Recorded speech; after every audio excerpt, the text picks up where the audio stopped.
آج میں پھر سے انٹیج کے 5ویں سبق کے ساتھ آپ کی خدمت میں حاضر ہوا ہوں اور آج میں آپ کو بتانے والا ہوں ریبن بار کے بارے میں۔ تو آئیے بلا کسی تاخیر کے اپنے سبق کی طرف چلتے ہیں۔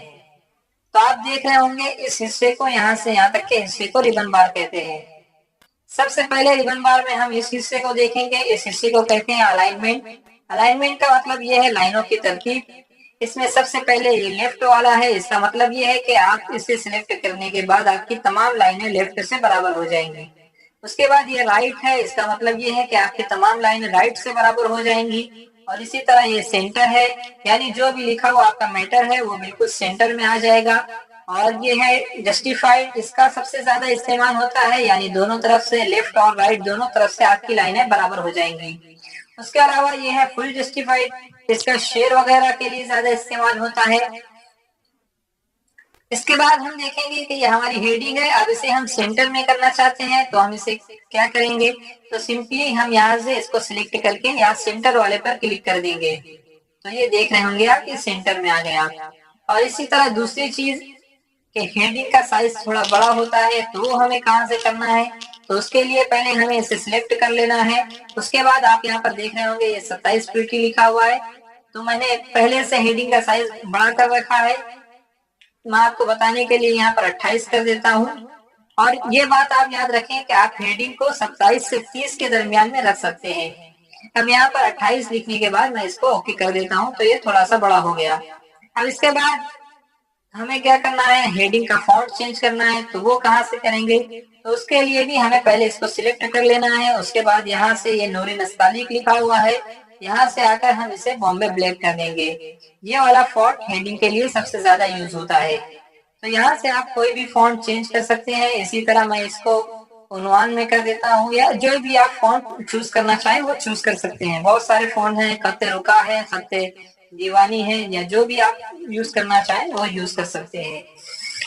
تو یہاں سے ہم نے دیکھا کہ اردو کا فونٹ کس طرح سے چینج کر سکتے ہیں۔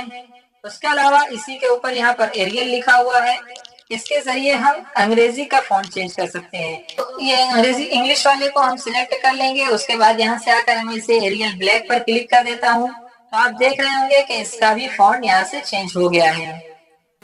اس کے بعد آگے آتے ہیں، یہاں پر لکھا ہوا ہے بی اور آئی۔ بی کا مطلب یہ ہوتا ہے کہ یہ آپ کے ٹیکسٹ کو بولڈ کر دیتا ہے، تھوڑا سا موٹا کر دیتا ہے۔ اور آئی جو ہوتا ہے وہ ایٹیلک کرنے کے لیے، یعنی تھوڑا سا ٹیڑھا کرنے کے لیے استعمال ہوتا ہے۔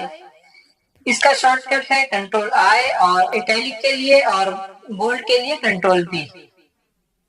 اس کے بعد آپ دیکھیں گے کہ جو ٹیکسٹ ہے یہ رائٹ سے پورا برابر ہے، لیفٹ سے نہیں ہے۔ اور میں اس کو یہاں سے یہ لیفٹ بھی کر دیتا ہوں، تو یہ لیفٹ سے برابر ہو جاتا ہے، رائٹ سے سب آگے پیچھے ہو جائے گا۔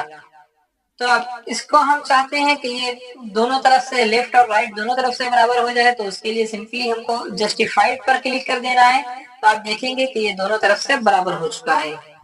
اب اس کے بعد ایک چیز ہے، اس میں لائن اسپیس، یعنی جو دونوں لائنوں کے درمیان کا فاصلہ ہے اس کو ہم کم کرنا چاہتے ہیں، تو کہاں سے کم کریں گے، یہ عام طور پر زیادہ ہوتا ہے، اس کو کس طرح سے کم کرنا ہے، تو آپ دیکھیں گے کہ یہاں پر یہ آٹو لکھا ہوا ہے، تو یہاں سے ہم اس لائن کے اسپیس کو کم کر سکتے ہیں۔